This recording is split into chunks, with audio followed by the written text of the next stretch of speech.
so I will just do a really quick introductions. So today's we do have a senior application scientist Tony from United States to support on the training sections.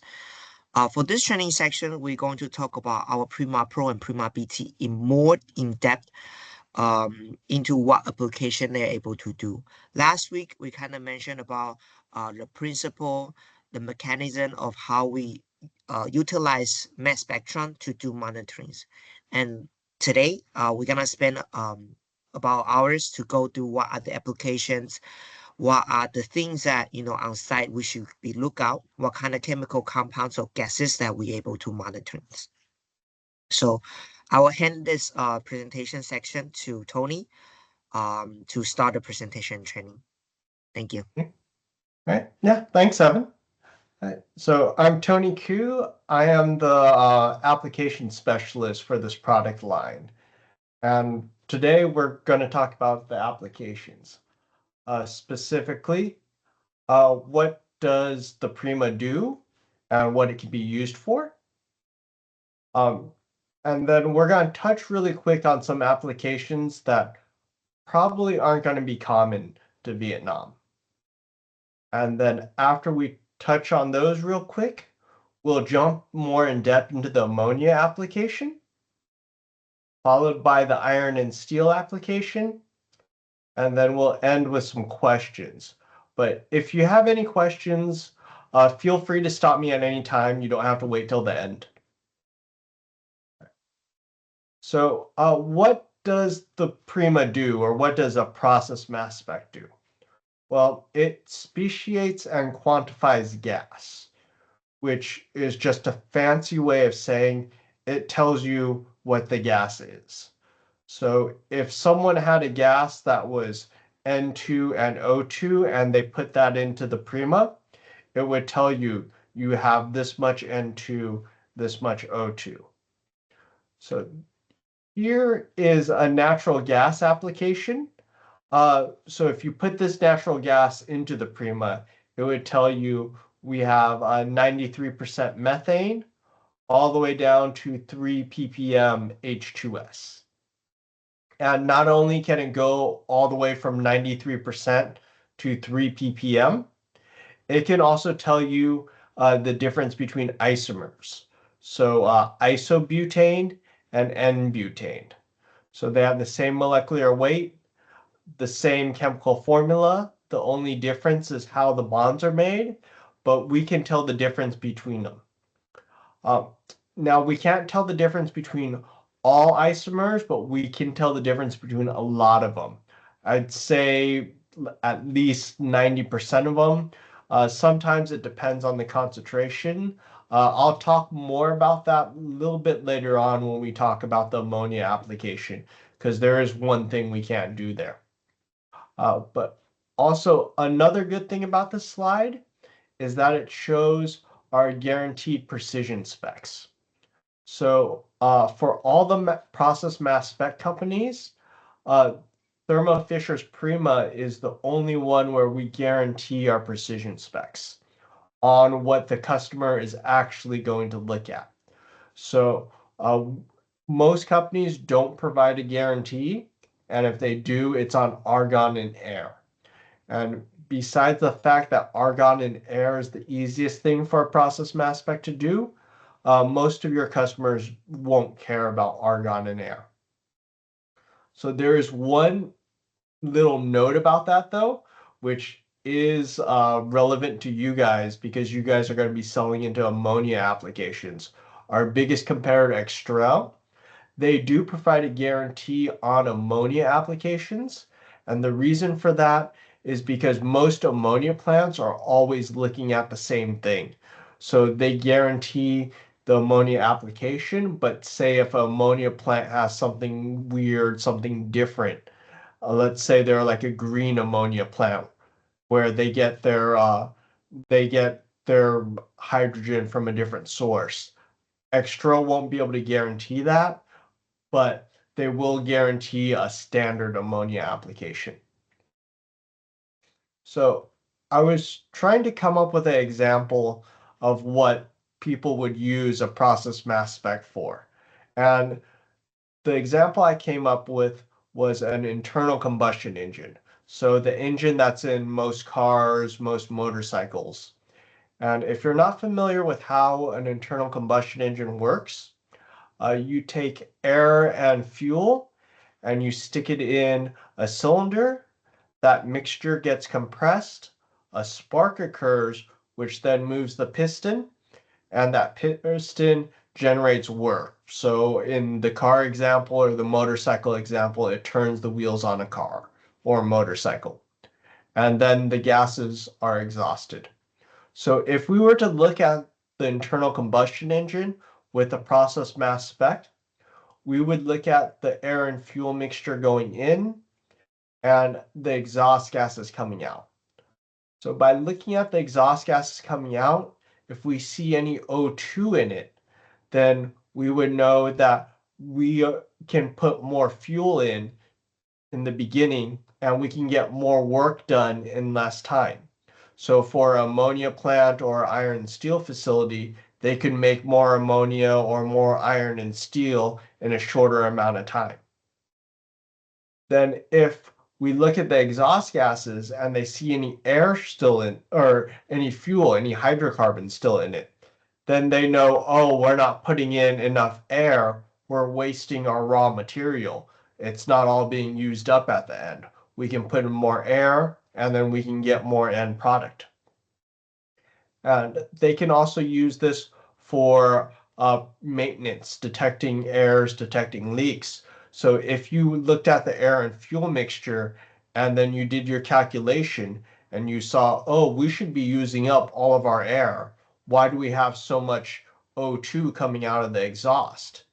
Well, then that O2 has to be coming in from somewhere in the process. So that means there's probably a leak somewhere that's letting in O2, and then the plant can go and stop the process, fix that leak, or schedule a maintenance, something like that. So why they would want to use a process mass spec to monitor the process? First, it's very fast. It provides a data point in seconds, not minutes, as some of our competitors do, especially GCs. Also, it can analyze multiple components, O2, CO2, and much more. Pretty much anything that's a gas can be analyzed. There are some exceptions, like I was saying with some of the isomers earlier, but generally we can analyze almost any gas. If you're not sure, send the application to Ivan. You can send it to me or you can send it to me directly and I'll run the analysis on it and I'll let you know what we can and cannot analyze. It is also very flexible. So the analysis, it's just defined by software. So there's no need to buy extra columns, an extra detector, in some cases, a whole nother analyzer. To analyze something new, you would just need to do a software change and get a CalGas. It's also able to do multiple streams, 16 all the way up to 124. So each stream is pretty much a sample point, and it is very precise, very accurate, and has a huge range. Right. So the first application that I'm going to talk about, that's sort of an uncommon application, and this one you guys actually will see, but I stuck it here because it'll be very rare for you to sell a mass spec just for fuel gas. Usually fuel gas is added onto the mass spec just because it has so many ports and it's so quick that they do it anyways because it can do it. But if we look at an iron and steel facility or like an ammonia plant, they'll have processes that have waste gases.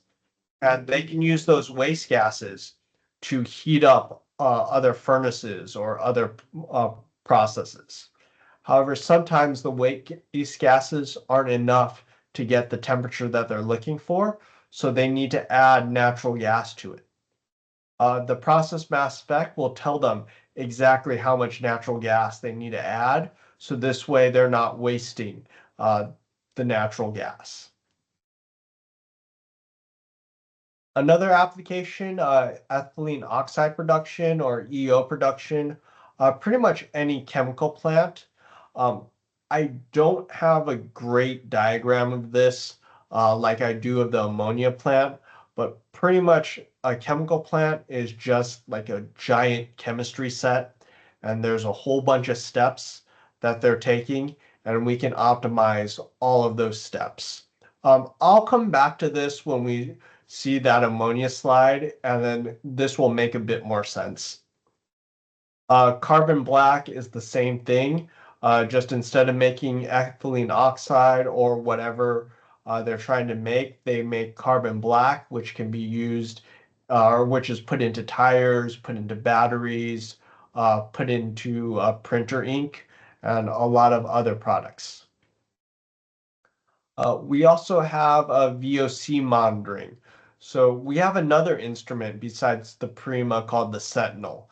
It's very similar to the Prima, uses most of the same parts, but it's designed to monitor air for VOCs, carcinogens, anything that a person would not want to be breathing in. So we can monitor all those points in real time.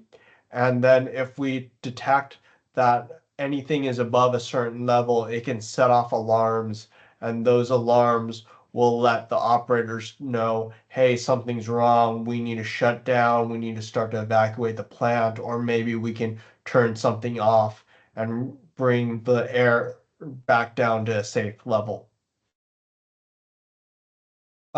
Just like how we can see the VOCs in air, we do have a membrane that comes from a third party that will let us see the VOCs in water. So what will happen is the VOCs will pass through this membrane, and there's a carrier gas that will take that VOC over to the Sentinel. This is a pretty rare application. We do have a few installations in California. Mostly it's because the government is saying we want to make sure you're not polluting our water, and they're making the plant monitor this. Another application, flare gas, which like VOCs in water, is really only done if the government is saying tells a plant you have to do this. This is only going on right now in the US and in South Korea, but we expect other countries to start adopting this in the future.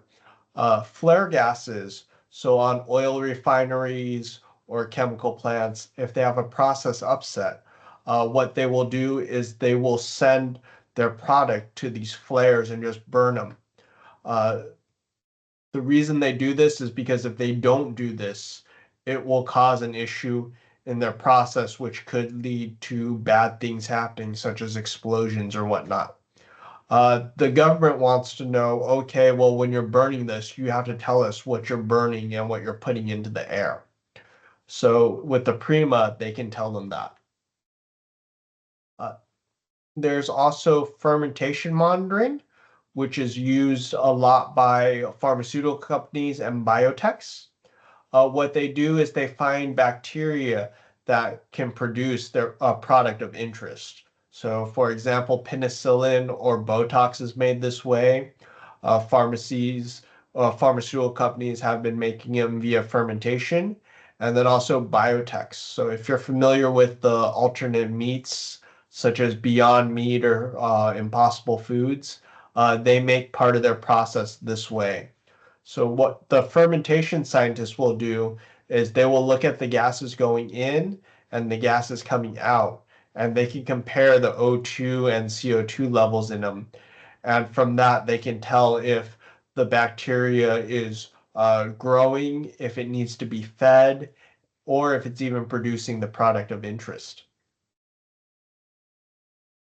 And then for pharmaceutical companies who make their product via wet chemistry and they need to dry it, they'll dry it in these huge industrial dryers. and we can monitor the headspace in the dryers to let them know when their product is dry. So if their SOP says, dry for 24 hours, but then they put a Prima on it, they're looking at the headspace and 20 hours in, they see that the product's already dry. They can stop the dryer, move it on to the next process, and then run another batch. And also that process that was already dry, they're not over drying it, which could lead to mistakes and errors later on. And then some newer applications, we have green hydrogen and carbon capture. So green hydrogen, usually a lot of companies are trying to make hydrogen via electrolysis of water so they can monitor that process, how it's breaking down. Carbon capture, they're just trying to capture the carbon. They'll usually store it underground or something, so they'll monitor that process. But those are the main applications that I don't think you'll see too much in Vietnam. What I was requested to cover was ammonia and iron and steel. So the ammonia process, here's a diagram of your general ammonia plant. The first top half of the process is pretty much all devoted to creating syngas, and this bottom half is devoted to turning that syngas into ammonia. So you can see there's many different modules, and all these blue circles are all points that we can monitor and optimize. So here, I'm not going to go too deep into what all these modules do and why they do them. We have white papers, we have tech notes that talk about that. If you're really interested in that, you can find videos on YouTube which talk about that, and it'll be explained by someone who knows the process much better than I do. Instead, what I'm going to talk about is uh, how to sell the process mass spec into this application and how it differs from our competitors. So the things that the process mass spec can do for an ammonia plant, it can monitor the steam to carbon ratio and the air requirement. So that was that fuel step, the fuel gas step that I talked about earlier. It can look at the methane slippage. So an ammonia plant doesn't want to make methane, because if they make methane, that methane won't convert to ammonia. So what they're trying to do is actually not make methane.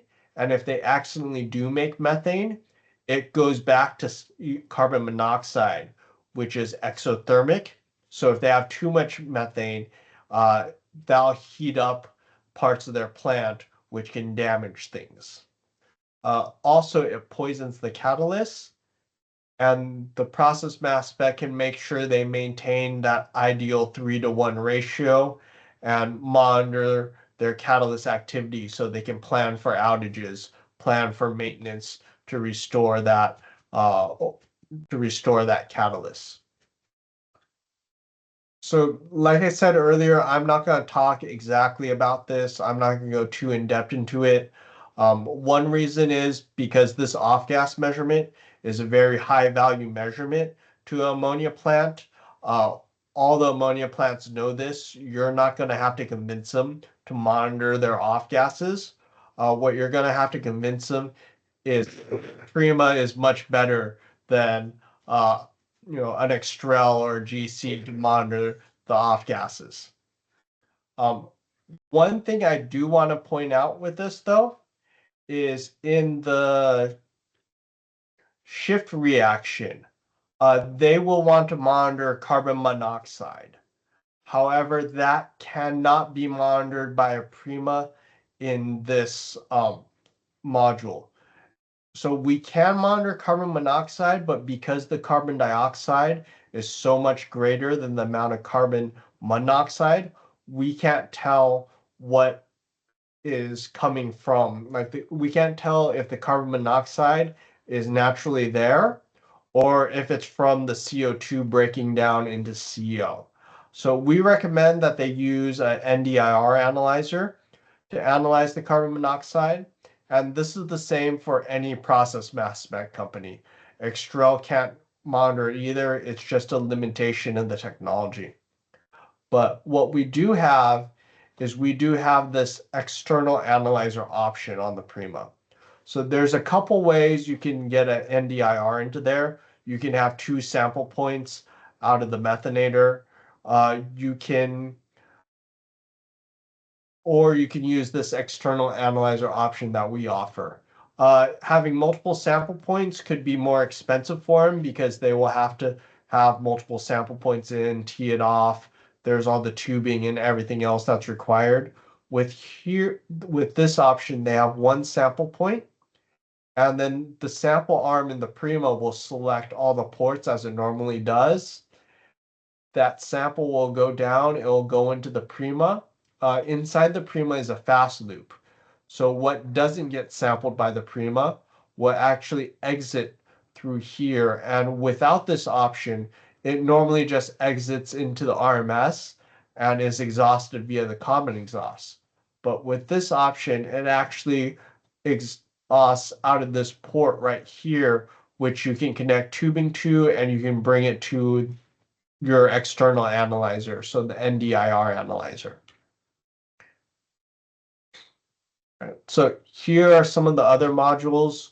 Not going to talk very much about them, but what I am going to talk about are some of the alternatives, some of the competitors you might see. So you might see individual analyzers, GCs, and other process mass specs. Most likely, if you see another process mass spec, it's going to be the Extrel process mass spec. But for the individual analyzers, they will need 1 analyzer per sample stream per component they want to look at. So they're going to need a lot of analyzers to equal what the Prima can do. And also the Prima is much more accurate, much more linear than all of these other analyzers. And because the gas composition is such a high value measurement, it makes no sense for the ammonia plant to purchase the individual analyzers and save a little bit of money and lose out on the opportunity costs, lose out on making more product and being able to sell more product. They'll make way more money by making more product and selling more product than they will save by getting these analyzers instead of a Prima. So here is a chart from a plant when they first got the Prima and they moved over from individual analyzers. The blue line is what they were running at after installation. So this is their hydrogen nitrogen ratio, and you can see it's a little above 2.8. And then a year later, we came back to do maintenance. And you can see that they are now close to the ideal 3. So this jump is a big jump for them. They make a lot more product because of this. They make a lot more money because of this. One thing to note, the Prima doesn't actually make this jump for them. It just tells them, hey, you can optimize your processes by doing this, by doing that. So if someone gets a Prima and they don't optimize their process, nothing's going to change. It's just going to tell them that they're running it efficiently.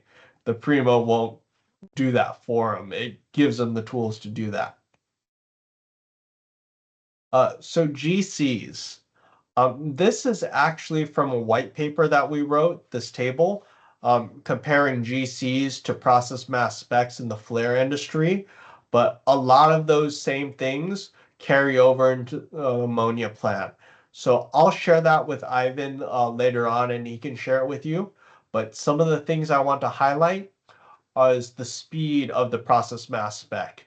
A GC will take 3 to 4 minutes, 3 to 4 minutes for a simple sample composition, up to 15 minutes for a more complex one, where the Prima will do it in seconds.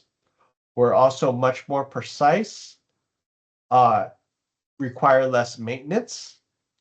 GCs normally require maintenance like every month. We require maintenance once a year.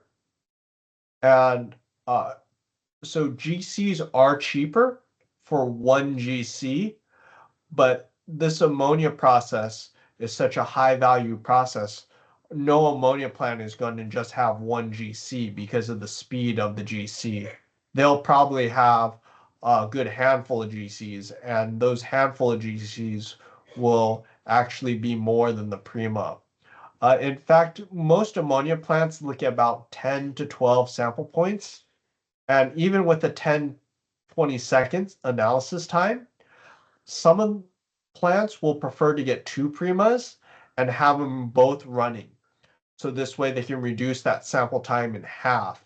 And then if anything happens, they need to take one down for maintenance, they can still get run and get all the data they need. It just comes a little bit slower. Oh, what you will probably see in an ammonia plant is the Extrel process mass spec. So the Extrel process mass spec is a little bit different than our mass spec. It's a quadrupole. And the reason you're probably going to see them instead of us is because when our instrument was first developed was about the same time the Extrel was developed. And it's kind of where we went, what markets we targeted. So Thermo Fisher, we targeted the pharmaceutical industry because there's a lot more pharmaceutical companies than there are ammonia plants. And the pharmaceutical industries have a lot more money. So they're not really concerned about paying, 200, 300K for a process mass spec. They're used to paying like $1 million for one of the laboratory mass specs. So we went there, and because Extrel knew that their mass spec wasn't as good as our mass spec, they went to where we weren't targeting, which was the ammonia industry. And because we weren't really there, they took over most of the market. They have like 90% of the ammonia market. But the difference between them and the quadrupole is how it separates the ions. So a quadrupole, they have these 4 rods, and they put a charge on the rods, and only the ion of interest will pass through the rods and get to the detector. For the scanning magnetic sector, which is in the Prima, what we do is we shoot our ions of interest through a giant magnet. And by varying the voltage on the magnet, our ion of interest will come through this slit and into the detector at the other end. So what happens when you're looking at the ion intensities? If you look at that from the quadrupole, you see this Gaussian bell-shaped type peak versus our process mass spec, which makes this flat top peak. So if you're measuring this flat top peak and there's any drift, we're still at 100%. You have to drift quite a bit until we drop off. Whereas if you're measuring this Gaussian bell-shaped type peak, you drift a little bit and you're already at 90%. You drift a bit more, 80%, whereas the Prima's flat top peak, you drifted that same amount. We're still at 100%. This is why we require so much less maintenance and so much less calibration time. That and the fact that the ion energy we use is 2 orders of magnitude larger than their ion energy. So that's what the energy used to push the ions outside the source. Because we use such a larger energy, it keeps the source much cleaner. So these quadrupoles need to be maintained much more frequently. In the ammonia application, they'll probably have to have their source cleaned quarterly, whereas the Prima will need it done annually, so once a year. So another thing that I created for the RSNs are these battle cards, and I'll send this to Ivan too. But it's designed for if you're going to go see a ammonia plant, later on the week or tomorrow, anytime, you can pull up this card really quick and just read it and get some ideas, just remind you of the talking points. So for example, the Prima is less maintenance than a quadrupole. And because it's less maintenance, it's also the ammonia plants, their employees' time. What can their employees be doing instead of maintaining the mass spec? Also, Extrel, they were purchased by a company called Process Insights, PI.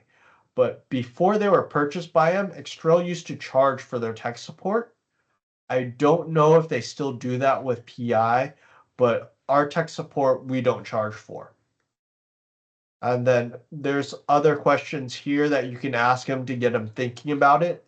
And then here are some stories that we have from people who have used quadrupoles before and then moved over to the Prima, or just a story about my first job and I had to babysit quadrupole mass specs.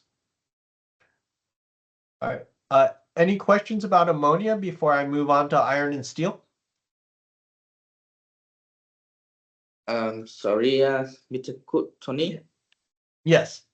Yeah, as I see your comparison between quadruple and Prima.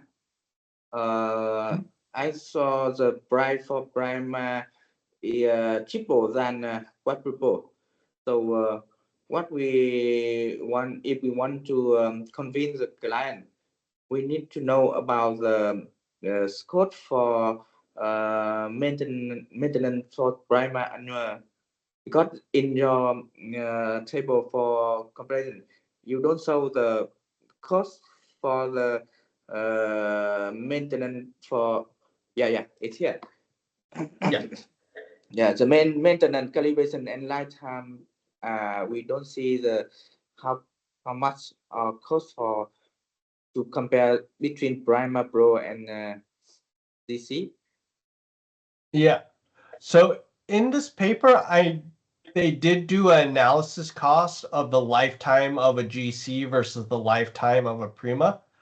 And that's factoring because a GC has consumable columns, has consumable Valco valves, the carrier gas. The Prima is much cheaper over the lifetime of the instrument. I don't remember exactly what that came out to, but it's in that paper. So if you're looking at maintenance costs between a Prima and a GC, the plant will always think a GC is going to be cheaper because they know how to maintain the GC and they don't want to maintain a Prima most of the time because it's a mass spec. It only needs maintenance once a year, so they don't get a lot of practice on it. And they think it's very expensive because there's the laboratory's mass specs that are $1 million. They don't want to touch it. They usually don't want to break it. We have set up things to overcome that. Like we have the service kit, we have all the videos on how to do maintenance, but it's going to be a tough sell because GCs require so much maintenance that all the techs on the plant know how to do it. And they do it all the time. So it's going to be more difficult to convince someone to go. And a lot of times you'll go into a plant and you'll talk to them and everyone will be very excited about the Prima. And then you'll have one guy sitting in the back who looks upset the entire time. And it turns out he's the maintenance guy and he'll just say, "Oh, we can't maintain it." And once he says we can't maintain it, there's no way they're going to get it because they're not going to get an instrument that they can't maintain. So we've tried, doing things to overcome that. There's also field service. Hopefully, the plant will be willing to listen.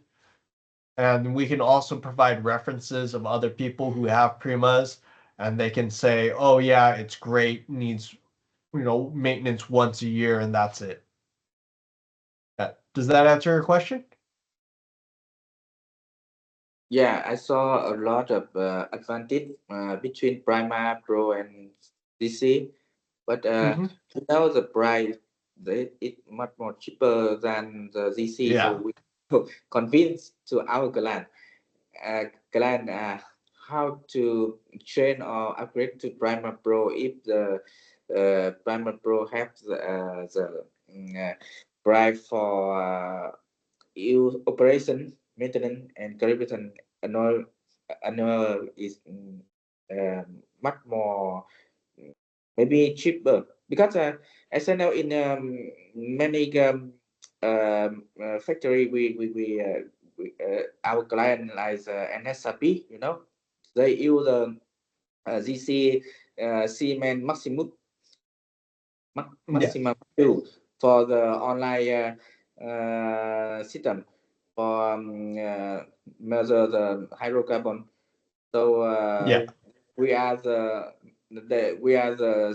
subcontractor for the daily maintenance service. So we know the it's very difficult and very complicated to do maintenance monthly for the ZC. That's ZC. So we know and we want to convince for the client to change to the Prima Pro. So it can estimate for the average cost for to operation and maintenance for the Prima Pro. Please give us some advice. Okay. Yeah, that's in so that's in the paper where I took this table from. It breaks down the lifetime cost, and that includes the cost of maintenance and all the consumables that a GC requires. All right, so any other questions before I jump into iron and steel? By any chance, can you send me the papers and I can highlight it and then send it to the Sloan, our channel partners, to show them the data? Yeah, I'll send it to you after the presentations. Thank you. Okay. All right. So thank you, Tony, and thank you, Ivan. No problem. So iron and steel. So iron and steel kind of breaks down into two parts.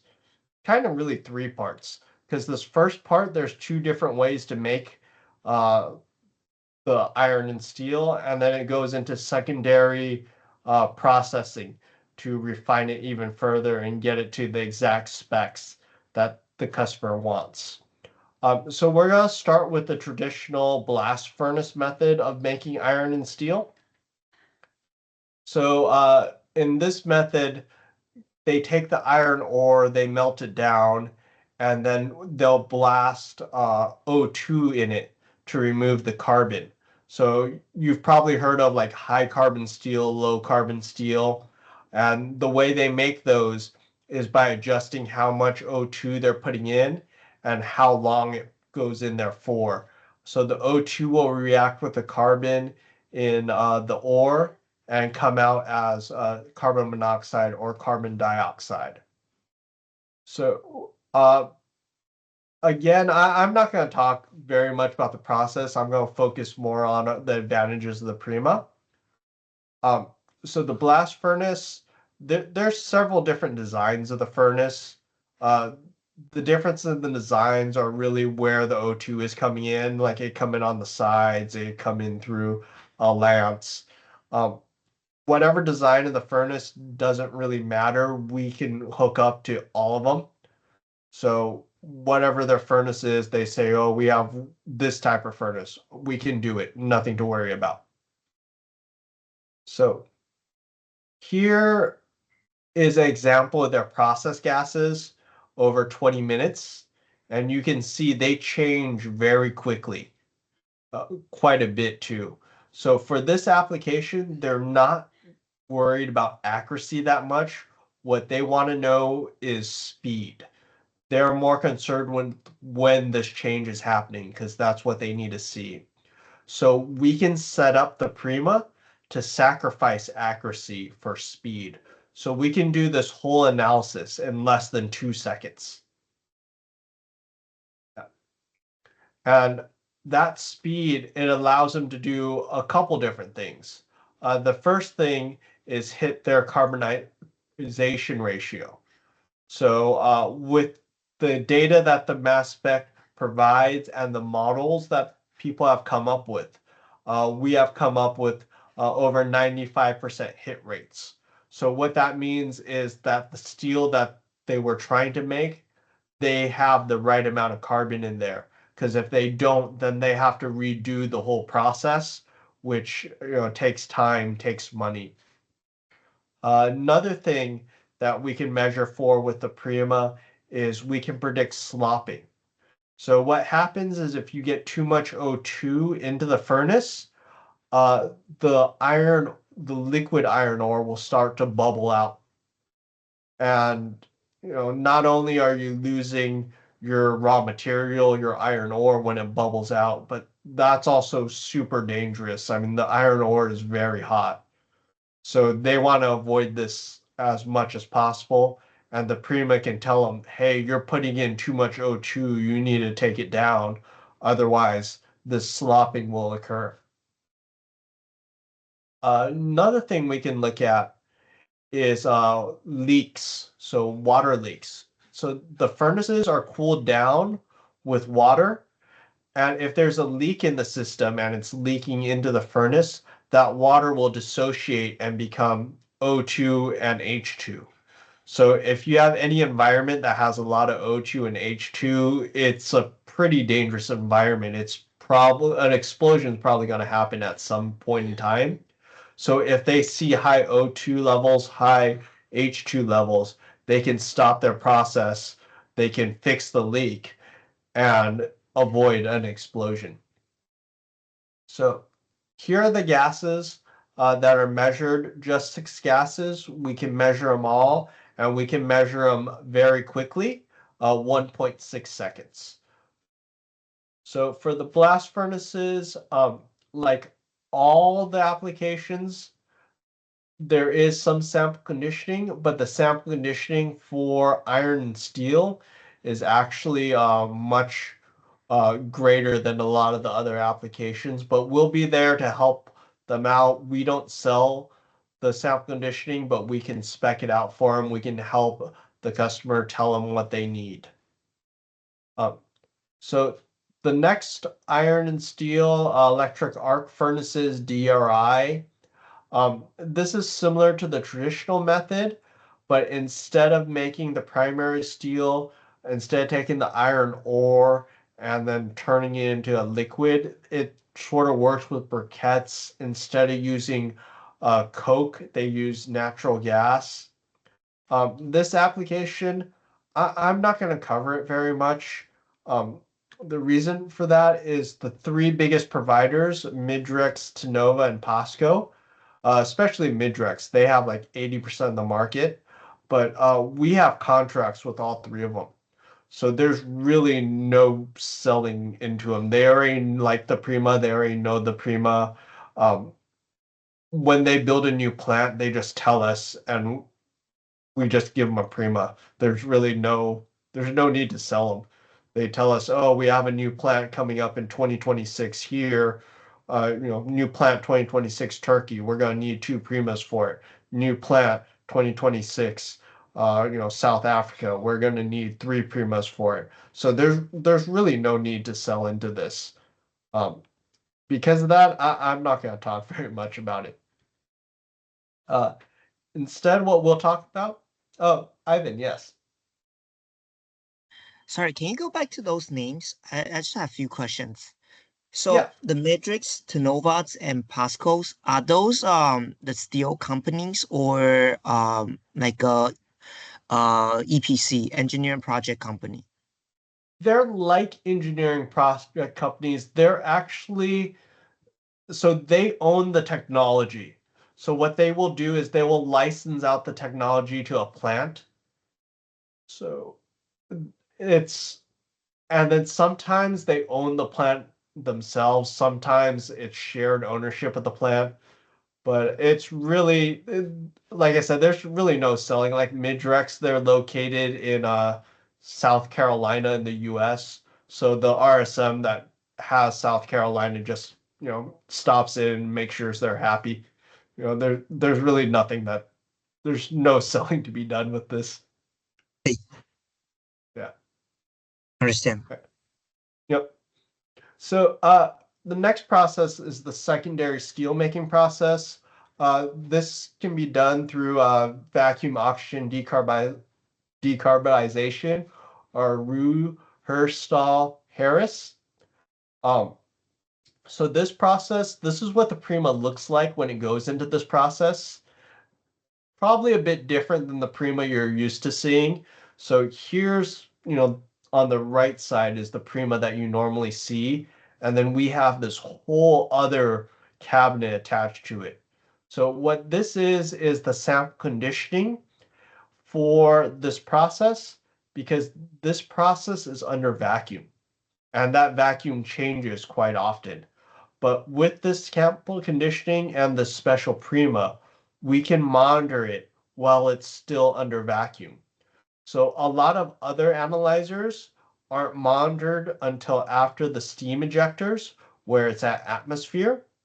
But because they're so much farther away, the data is a lot slower. So by us being able to monitor it and the vacuum, we get them the data much faster. Not only is our instrument faster, but we're also closer to the process. And the way we can do that is with two proportional valves. So we have two valves, and those valves will open and close depending on what the vacuum level is. And they will constantly adjust to keep the vacuum level the same. So the vacuum in the mass spec will stay the same, and the vacuum in the process will stay the same. So by doing that, it allows them to get this data. So usually these are batch processes, just like the blast furnaces, about 35 minutes. They don't need their data as fast as the blast furnaces, so we have it set for like a 12 cycle time. But with this data, they can improve their hit rates. So for example, this blue bar 30 ppm steel, using traditional analyzers, they see a hit rate of about 89%. And then with the Prima, they're very close to 100%. For 150 ppm steel, they're at 94%. And with the Prima, they're close to 98%. And this was given to us by China Steel. So the alternative analyzers are usually these direct analyzers. So all these direct analyzers will go in at the atmospheric part, much farther away than we go in. And then for that fuel gas application, they might use calorimeters or process GCs, but that can be replaced by the Prima.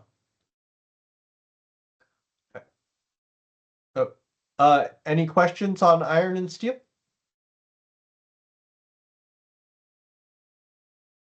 Hey, so Tony, it's Ivan. I have a Yeah. few questions. So, some advice or feedback from you, to our channel partners. So, if you're looking for some industry such as iron steels, because the way you're saying you way to put it is the market of what Prima can bridge you during the process of making iron and steel. Usually it was because most of the manufacturer side are using the technology that was belong to others, so they were already partnered with Prima Pro. So we don't really need to explore any opportunities in locally.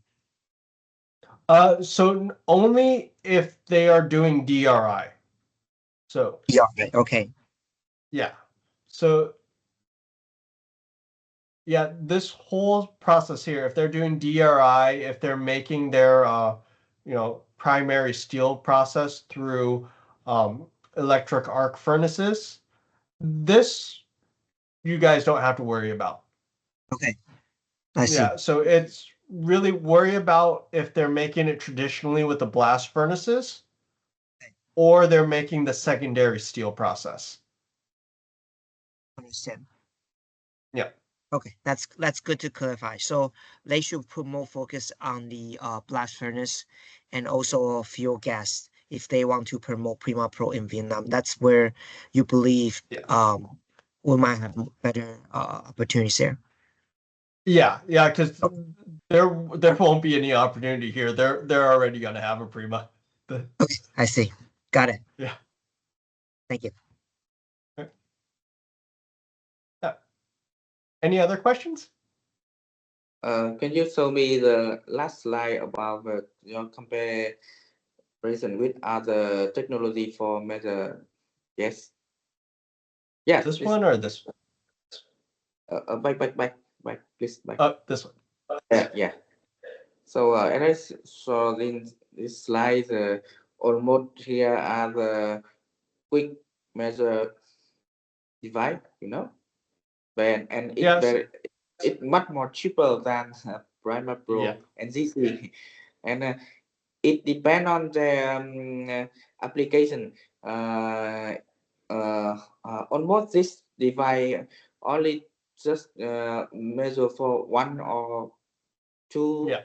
or three kind of gas, especially for the application. But Prima Pro is very complicated than this device, so we want to show more advantage between Prima Pro and this device to convince the our client, right? Yeah. So if someone else was using these individual analyzers, what I would go in and talk to them about is first I would just show them, this data, higher hit rate, less redos. And that is because we analyze so much closer. But then also the Prima is a lot more precise, a lot more accurate than these devices. And it's all coming from one instrument. So if you add up all the error from these, it'll be much greater than the single Prima. And then if you add up everything too, there's be a lot of cases where companies before have taken their individual analyzers and they add up the CO2, the O2, the H2 and everything, and they end up with like 115% of something because of the air. So what do you really have versus the Prima will tell you exactly and will tell you, hey, this is what your gas actually is, versus here, if one of these are off, you may not know it.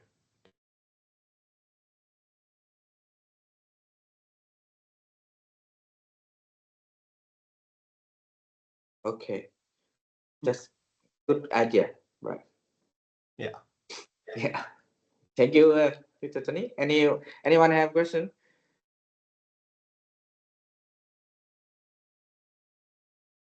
Nhân ơi, cái này là trong ngành thép là Nhân có hỏi gì không Nhân?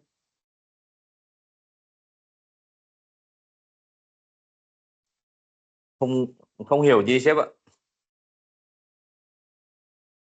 Bảo em nói tiếng Hoa thì ông này ông hiểu đấy, ông người Đài mà. Bây giờ muốn như thế thì phải so sánh được ưu và nhược điểm, nhưng còn giờ mà cứ giá thành thì cao hơn thì làm sao mà đưa vào để giới thiệu được. Các nhà máy nó đã hoạt động ổn định rồi. Cái này giá cao hơn gấp 3 lần GC, nên là khá là cao. Chưa nói đến những cái máy này. Ok, Mr. Ivan Anthony,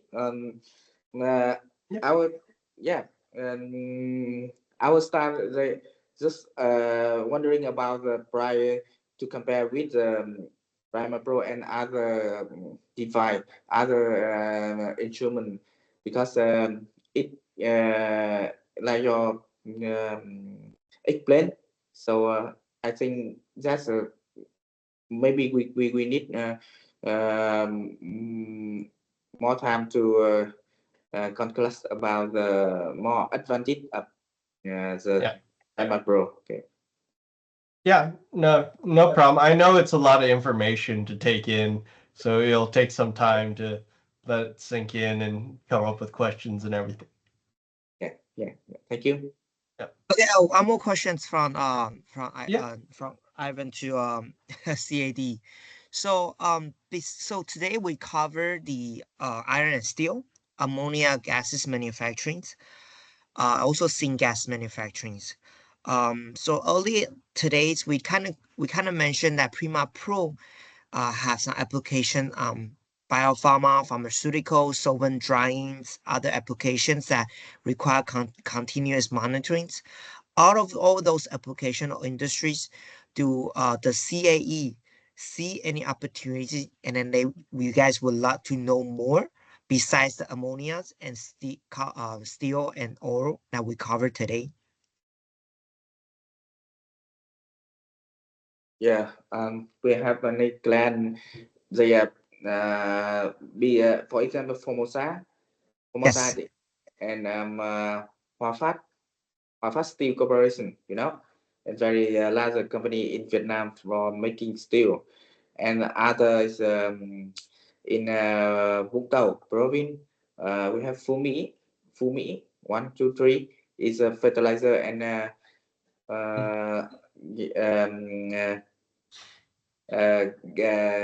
thermal gas power company. So we maybe if we have more information and advantage of Prima Pro to application for our client, we will have make conversation of seminar to show to our client how advantage of this product to convince them if whether they want to upgrade their system or their product to Prima Pro. And I will invite you and Mr. Tony to our client to show more for our client. Yeah. Okay. Yeah, no problem. So it seems like correct me if I'm wrong, Tony. So it seems like we're looking for something that is where chemical manufacture plants that Prima Pro can be a good fit. So that including the syngas and other traditional manufacturer that require fuel gas. Prima Pro can be a optimum solution to your clients. So maybe that's the key word we're trying to look for in Vietnam market. Fuel gas, syngas, gas manufacturing, steel and oil. That's including the RH manufacturing technique, where we can reduce we can optimize their EO rate. So I think that's the few key ways that if we were trying to upsell the try to sell the Prima, I think that is the I would say the keyword or direction we can head to. Yeah, that sounds good. Okay, sure. So I guess we'll run up today's training sections. If you guys have any questions, send an email to me. Involve us in the early discussion with the client so we know what kind of gas, what kind of application we are looking to, or we can implement our instrument into the applications. You guys have my emails. I will of course, if there's something that I don't understand, I'll reach out to our factories, to Tony, to get a better understanding to support your team. Could you send me the slide today or and previous? Okay, we can make more time to study more about this project. Okay. Yeah, sure. So we will send you guys the presentation, the papers that compares GC and Prima. If possible, do we have any comparison between quadruples and magnetic sectors, Tony? No? So quadrupole and magnetic sector, we do have some material on it. So some of the stuff that I was planning on sending you guys, we do have like these battle cards that have some of the stuff there. And then I was gonna send you guys some of these app notes that we have. So here's the iron and steel, or here's the GC app note. Oh, and then here's the cost too. So one Prima Pro for 10 years, about 260,000, and then two GCs about 500,000 is what we figured out.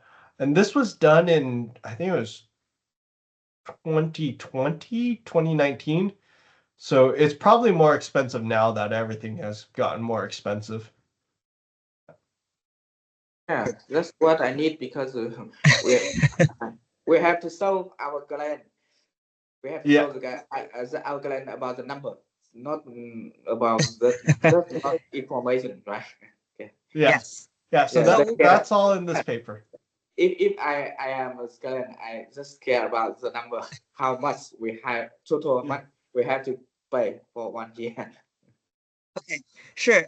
Tony, can you send me those file you want to share with me, and I can do a quick write up and then pointer where they want to look the informations, and then help them to digest information quicker. Yeah, no problem. Okay, sounds good. All right, we'll wrap up today's training. Sorry, Tony. What Yeah. I saw it is a analyzer cost for Prima Pro is the same as the cost for DC. Two GCs. units. 2 units. Yeah. If we have the client have one Prima Pro, they just only one, and if they need DC, they have two, right?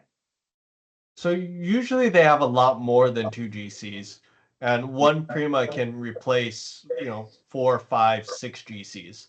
So just for this, we just did 2 to get the analyzer cost about the same, but it's actually greater.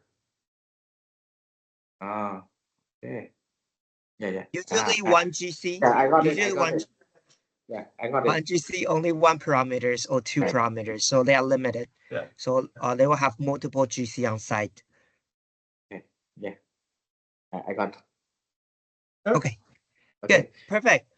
So we will resume our next training sections on Thursday morning at 9:30 Vietnam time. And then we're going to talk about our gas analyzers. So please rejoin us on Thursday morning. Yeah. Thank you. Okay. Ivan. Thank you. Bye bye. Have a good day. Bye bye. Thanks, everyone. Thank you, Tony. Thank you for support. Thank you. Oh, no problem. Thank you. Bye bye. Bye. Bye bye.